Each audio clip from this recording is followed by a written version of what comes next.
সরস্বতী পুজো প্রসঙ্গে দু চার কথা। ইতিহাস এমন একটি বিষয় যা ভবিষ্যতের গতিপথ ঠিক করে দেয় এবং যা বর্তমানের বিভিন্ন কর্মপরিকল্পনা রূপায়ণের ভিত রচনা করে। ভারতবর্ষের রাজনীতিতে এর ইতিহাসের এক তত্ত্ব বা একটি ন্যারেটিভ খুব গুরুত্বপূর্ণ। এই ন্যারেটিভটি একটি বিশেষ উদ্দেশ্য নিয়ে পরিকল্পনা মাফিক তৈরি করা হয়েছিল। ভারতবর্ষের রাজনীতিতে এই তত্ত্বের ভিত্তিতে দুভাগে ভাগ করা যায়। একদল এই অংশের সমর্থক, অন্য দল এই তত্ত্বের বিরোধী। কি সেই তত্ত্ব? আর্য আক্রমণ তত্ত্ব বা আর্যরা বহিরাগত, এই ন্যারেটিভ। কখনো আমাদের ইতিহাস বইতে এই তত্ত্বকে পড়ানো হয় এবং বামপন্থী ঐতিহাসিকরা সন্দেহতীতভাবে এই তত্ত্বের প্রচার ও প্রসার করে। কিন্তু এই তত্ত্বের সঙ্গে সরস্বতী পূজার কি সম্পর্ক? সেই প্রসঙ্গে আসছি একটু পরে। আগে বুঝে নেওয়া যাক এই তত্ত্বের প্রাথমিক বিষয়গুলি।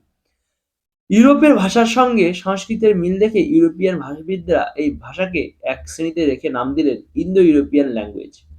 সিদ্ধান্ত করলেন ভারতবর্ষে সংস্কৃত ভাষা নিয়ে এসছে আর্য নামে এক জাতি, যাদের মূল বাসস্থান ভারতবর্ষের বাইরে।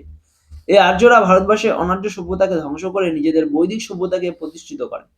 অনার্যরা দক্ষিণ ভারতে সরে যায়, তাদের সঙ্গে বর্তমান দ্রাবিড় জাতিগোষ্ঠীর মিল আছে।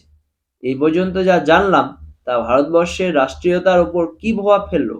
ভারতবর্ষের একই সাথে দুটি জাতির অস্তিত্বকে দেখানো হলো, অর্থাৎ আর্য ও অনার্য, যাদের মধ্যে সাংস্কৃতিক অমিল ও বিবাদ আজও বর্তমান। এতে করে ভারতবর্ষের জাতীয়তা এক সুস্পষ্ট সংজ্ঞা দেওয়া অসম্ভব হয়ে পড়ল।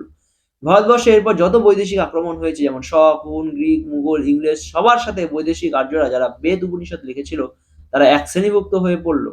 ফলে জাতি হিসেবে ভারতবর্ষের অধিবাসী ভারতীয়দের নির্দিষ্ট পরিচয় আর থাকলো না। তাহলে আর কে বিদেশি আর কে স্বদেশী?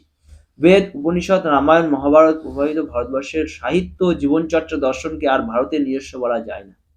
আর্যরা বহিরাগত বলার অর্থই হলো ভারতবর্ষের সংস্কৃতি হাজার বছর ধরে বিদেশিদের প্রভাবে সদা পরিবর্তনশীল ও মিশ্র সংস্কৃতি। ইতিহাস বইগুলোতে এখনো এই তত্ত্ব পড়ানো হয়।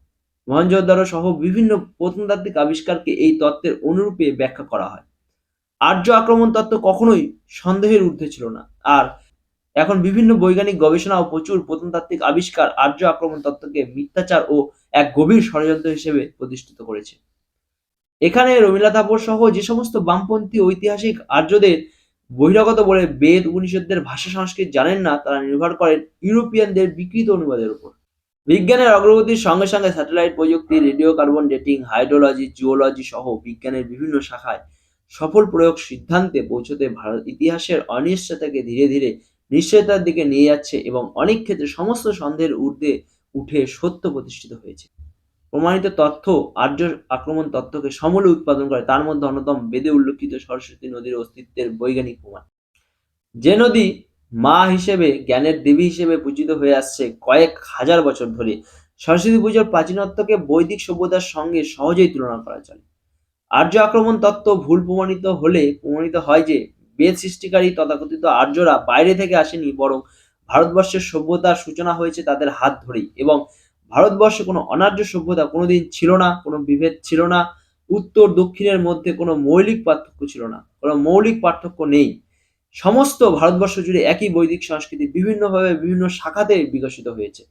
সব থেকে বড় কথা, আর্য শব্দ বৈদিক সাহিত্য জাতি হিসেবে প্রয়োগ করা হয়নি, একটি গুণ বা বিশেষণ হিসেবে প্রয়োগ করা হয়েছে, একই সাংস্কৃতিক উত্তরাধিকারের ফলে প্রাপ্ত গুণ।